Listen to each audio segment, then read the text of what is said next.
भिवंडी तालुक्यातील पडघा परिसरामध्ये नुकताच दिवाळी सणानिमित्त चिंतामणी हॉस्पिटल पडघा आणि माऊली सामाजिक विकास संस्था तसेच समीर वानखेडे विचारमंच महाराष्ट्र राज्य संस्थेच्या वतीने नुकताच समीर वानखेडे यांच्या शुभहस्ते वनवासी बांधवांना नुकताच दिवाळी भेट देण्यात आली आणि यावेळी भारतीय राजस्व सेवा अधिकारी तसेच नार्कोटिक्स नियंत्रण ब्युरो समीर वानखेडे,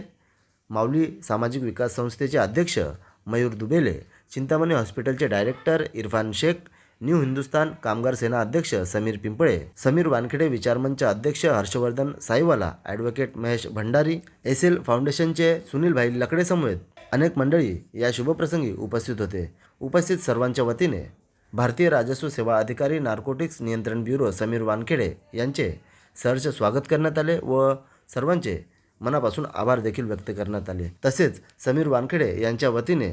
चिंतामणी हॉस्पिटल व माऊली सामाजिक विकास संस्थेचे कौतुक करण्यात आले व त्यांना त्यांच्या भावी वाटचालीसाठी शुभेच्छा देखील देण्यात आल्या. तर चला पाहूया काही क्षणचित्रे.